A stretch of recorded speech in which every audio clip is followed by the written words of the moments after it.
What is up, everybody? Welcome to DFS by the numbers. These are my Draftkings MMA picks for UFC Vegas 102. We have Gregory Rodriguez going against Jared Cannonier, and we are back in the Apex for a fun and exciting card here. I believe a 13-fight card.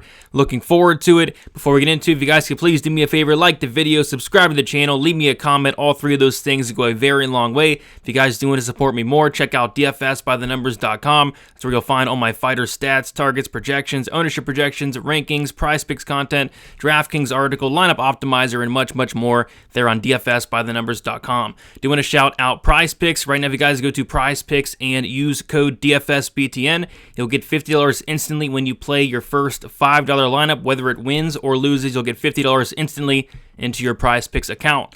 And with that, all that out of the way, I say we get into it here, and let's talk some UFC Vegas 102, which I think is going to be a pretty fun card. So let's start with these fight doesn't go to decision lines. Up top, we have Rodriguez Cannonier, minus 275 for the fight, doesn't go to decision. And yeah, it's hard to imagine this fight going the full 25 with Rodriguez, having some durability issues and never been to, a fourth round. And with Jared Cannonier, typically, very durable, but I think the durability is starting to wane a little bit at 41, just about 41 years old at this point. So I think somebody's probably getting knocked out here. Greg Rodriguez is somebody that's going to go out there. He's going to want to get into a war. And with the amount of offensive power these guys have, with the questionable durability I think both guys have at this stage of their careers, I think somebody's getting served here. So yeah, 8,600 for Gregory Rodriguez. I think he's very much in play. Jared Cannonier, 7,600. Very much in play. Cannonier, although he's turning 41 in the very near future, the last thing to go is power, and we've seen guys with a lot less power knock out Gregory Rodriguez, guys such as Jordan Williams. So, yeah, absolutely a main event I do want to target here. Next, we have Edmen Shahbazyan going against Dylan Budka, and the fight doesn't go currently minus 200, which kind of surprises me. Like, this is an Edmen Shahbazyan fight, and Edmen Shahbazyan fights typically do finish inside the distance, win or lose, but I think all the finishing upside here is on the Edmen side, and that's pretty much where I'm going this week. I don't think I'll get much of Budka this week, 7,000. I just really think it's a fight Edmen Shahbazyan should go out there and win. So for me, it's Edmen or pass, and I think he has first round upside, and I think he finishes this fight. Next, we have Gabriel Bonfim going against Chaos Williams. This is a fight where I actually could see it going the distance. I am picking this fight to go the distance, but Bonfim, prior to his last fight against Angelusa, all of his fights have ended inside the distance. So I get why they have the fight doesn't go around minus 200 here. Chaos Williams, when he's winning fights, he's typically winning them by knockout. With Bonfim at 8,900, it's a steep price tag to pay, but he got power. He has wrestling upside, grappling upside as well. We haven't really seen Chaos Williams' ground game tested, and I have a feeling that there's going to be a big grappling advantage on the mat for Bonfim if he's able to get it there. And then on the feet, Chaos Williams is live to knock out, most guys in the division. So, yeah, I think Bonfim's fine. There are some other plays I do like more around his price tag, but I think he's fine. He's in play. But Chaos Williams at 7,300 is an underdog that I think is live. We've seen Bonfim knocked out by Nicholas Dalby before, and Bonfim, the cardio has been questionable before. So yeah, I think Chaos Williams is a live dog this week, and that's kind of where I lean in this fight. And then we got Rodolfo Vieira going against Andre Petroski, minus 175 for the fight. Doesn't go to decision, which again, typically Rodolfo Vieira fights are finishing inside the distance, whether he's winning or whether he's losing. So, and I think that's kind of the case here. Not sure Petroski has a ton of finish upside, to be honest. Petroski could not finish Josh Fremd, couldn't finish Dylan Budka, so I kind of see if this fight is finishing, I think it's from Rodolfo Vieira, either getting a takedown, finding a submission, or even knocking out Petroski, who's shown a questionable chin in the past. So for me, personally, I like Rodolfo Vieira here, 8,800. I think he's in play to finish Petroski in the first round and a half, 2 rounds. But Petroski, if he's winning this fight, it probably means he's able to, wrestle, get on top, stay safe. So I think Petroski as a live dog makes some sense, but I like Vieira this week personally. Moving on to the core plays. We talked about him already a little bit. Edmen Shahbazyan, 9,200. I mean, this is a fight where if Edmen loses this fight, he probably should hang him up. I know he's only 27 years old, but losing to Dylan Budka is... you probably should retire after that. I mean, you take a look at Edmen Shahbazyan and who he's lost to. Guys like Derek Brunson, when Derek Brunson was very good. Guys like Nasruddin Imavov. Guys like Anthony Fluffy Hernandez. Very, very good fighters are beating Edmund Shabazzian, I just don't think that Dylan Butka falls into that category. So I think Butka's going to struggle to take down Shabazzian early on. I think Butka's really going to struggle on the feet, and I even think Edmund can sub him as well. So I think Edmund should go out there and win this fight. There's no reason he shouldn't. And again, if he does lose, he should be ashamed of himself. So I'll have my fair share of Edmund this week.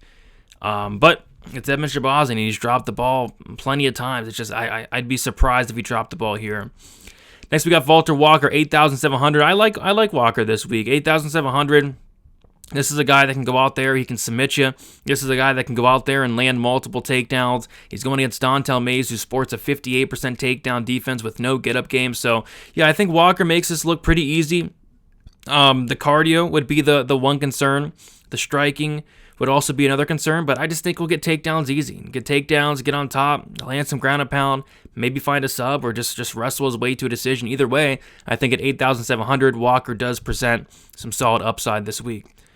Gregory Rodriguez, 8,600. Not extremely confident in Rodriguez here, but I do have to pick him in this matchup just because, career trajectory, right? Jared Cannonier turning 41, I think in March. This is a guy in Cannonier who's clearly slowing down. Taking a ton of damage his last two fights. The Imavov fight was not a good look, early stoppage or not. The Caio Bahaio fight, in my opinion, was a horrible look. Caio, I think, is a good fighter, but Caio just beat the brakes off of him later in the fight. Borderline could have been stopped, could have been finished there in that fight as well. So, yeah, I think Cannonier kind of trending downwards, whereas Gregory Rodriguez, he's only 32 years old. He looks a lot older than that, but he's only 32. The chin worries me, but he has all the grappling upside in this matchup if there were to be any, and then he, of course, has a ton of knockout power in his own right. So, I like Rodriguez here, but yeah, you can certainly make a case for Cannonier as a dog this week. And then Jared Gordon, 9,200. The reason the video came out later this week is because they took forever to get these salaries in. So Jared Gordon is fighting Nursultan Ruzabov's brother, and they have Ruzabov 7,000, Jared Gordon 9,200. And I've never been the biggest Jared Gordon guy. I actually try to fade him all the time, and more specifically by knockout. I just don't think he has the best chin. He's been knocked out a lot. But this is a matchup where Jared Gordon should not lose to this guy. Like, Jared Gordon arguably just beat Nasser Hackbrast. He arguably beat Paddy Pimblett. He has some really good wins in the UFC. If he loses to this Ruzabov dude, it'll be the worst loss by a country mile. It'll be a horrible, horrible look. Ruzabov's showing up here on short notice, doesn't look to be in the best of shape. I'm not sure why they brought Ruzabov in here, to be honest. Like, lightweight is the most stacked division. I think lightweight has over 100 fighters signed to the UFC, so for them to bring in Ruzabov makes zero sense to me. So yeah, Jared Gordon should win this fight. I think he's better everywhere, but I think he's going to have a significant advantage with the grappling. I think takedowns will be free. Black belt and BJJ is Jared Gordon. Better cardio. He should be able to go out there and make this look pretty easy and honestly get a finish. Like, this is going to be Jared Gordon's easiest fight in the UFC, and I don't think it's close. So of course the chin is always a concern, and if he gets knocked out, it wouldn't be completely shocking, but he has all the tools to win this fight and make it look quite easy. Moving on to the GPP place here, Rafael Estevam, 9,300. He's going against Jesus Aguilar. So with Estevam here, I think Estevam's really good. I think both guys are really good, between Estevam and Aguilar. But with Estevam, this guy's a good wrestler, BJJ black belt, really good ground and pound, and he's going against Jesus Aguilar, who just can't stuff a takedown, won't stuff a takedown, and doesn't try to stuff a takedown, right? Like, Jesus Aguilar, 36% takedown defense. He wants to be taken down. He wants to be on his back. He wants to jump the ghillie. So Estevam will wrestle. He's not going to want to strike. He's going to wrestle. He's going to get takedowns. Just has to watch the ghillie. And if he watches out for the ghillie, I think he can get a finish in his own right. Aguilar's been subbed twice in his career. Aguilar makes mistakes on the mat. Aguilar's submission over position. I can see Estevam wrapping something up on the ground. But if this goes the distance, we can see a ton of Estevam takedowns, a ton of control time, a lot of ground and pound. So I think Estevam, as long as he watches his neck in that guillotine, should go out there and cruise. Next, we got Jose Delgado, 9,000. It is tough to trust a fighter making their debut off the Contender Series, but, Connor Matthews as well fought on the Contender Series twice, actually.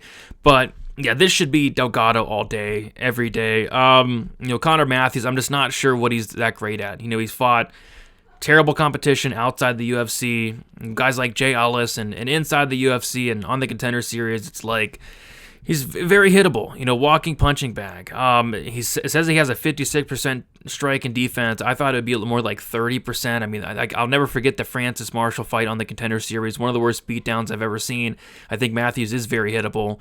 Delgado has a ton of power, a lot of tools on the feet. Delgado can wrestle as well. I don't think that Matthews can stuff takedowns here. So I think Delgado should win this fight pretty much everywhere it goes and, quite frankly, make it look dominant. And I think Delgado has some of the best upside on the card.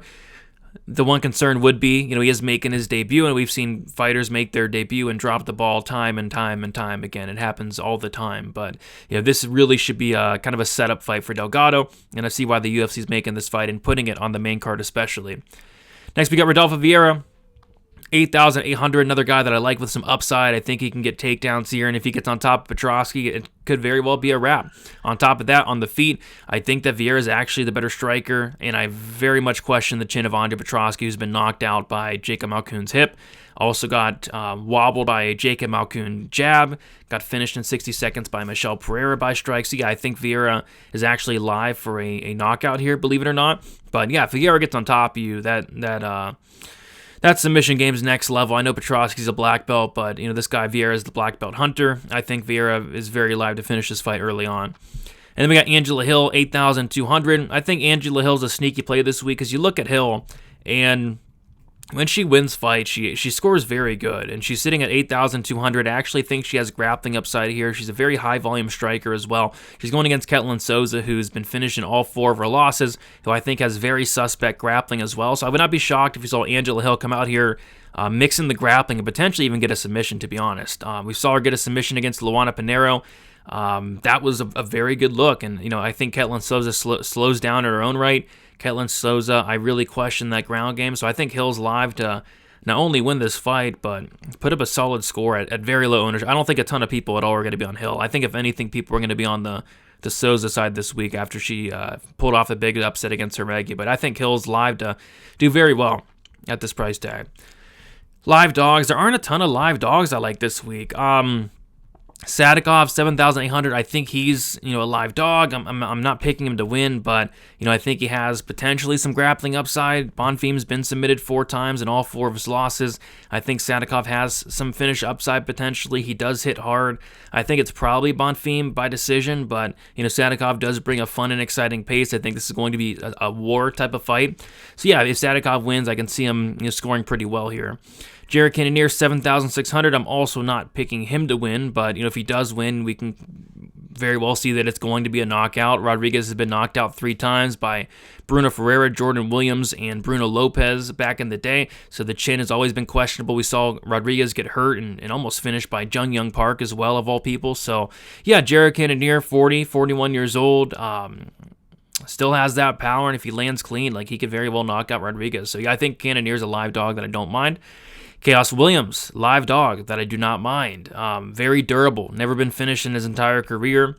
Going to have the better cardio here. If his takedown defense holds up, I think he's very live to land a big shot. Chaos Williams has a ton of power. And again, we've seen Bonfim finish before. We've seen him slow down, gas out, and get finished by Nicholas Dalby. So, yeah, Chaos Williams, I think, is a very live dog here and a very cheap price tag as well. And then Vince Morales, 7,100, another live dog this week. I think there's a ton of line value on Morales here. He's 7,100 on DraftKings, but on the money line, he's like plus 130 now. A lot of money's came in on Morales, and I get it. He's the more experienced fighter. He's fought the much better level of competition. I think he's the better striker. I think the wrestling is going to be competitive early on. I think he has the much better cardio. I think there's a ton of reasons to like Morales, and I think that's why we see money coming in on him. And I even think he's live for a finish potentially here as well. We've seen Elijah Smith finish in his only loss by Reyes Cortez. He slowed down, gassed out, and got knocked out. And Morales has shown the ability to grapple outside the UFC, get submissions outside the UFC. Hasn't really shown that inside the UFC yet. But I can definitely see Morales implementing some grappling here and potentially getting a sub down the stretch. So I think Morales is very live. I do worry about the volume. Typically not the best DraftKings scorer, but in terms of a live dog, I think he's very, very live this week. Punt play is Jesus Aguilar. He's going to jump Gilly, and if he gets to Gilly, he's going to score well. He's going to pay off that price tag. He's going to jump it probably 2 or 3 times. So he'll have opportunities. Will he get it? Probably not, but yeah, to 6,800, if he does get it, you're looking very good. So I'll have some shares of Jesus Aguilar. He's basically Gilly or bust, which is hilarious, but hey, he's gotten it, I think, like 6 times in his career. Very good guillotine. And then fades, Jacqueline Cavalcanti, 9,500. I think she wins. She's like minus 800, but 0 takedown upside. I doubt she finishes. Probably outstrikes Avila across the course of 3 rounds and doesn't score that well along the way. Easy fade. Elijah Smith, easy fade for me. I think he'll have some success early. I think it'll be competitive early, but as the fight goes on, I expect him to slow down, and I expect him to ultimately lose the fight even. So I don't like either of these fighters from a DraftKings perspective. And there you guys have it. Those were the DraftKings MMA picks for UFC Vegas 102. I think it's a very interesting card. Should be a fun card. If you guys could do me a favor, like on your way out, subscribe to the channel, check out dfsbythenumbers.com, and we will see you guys soon.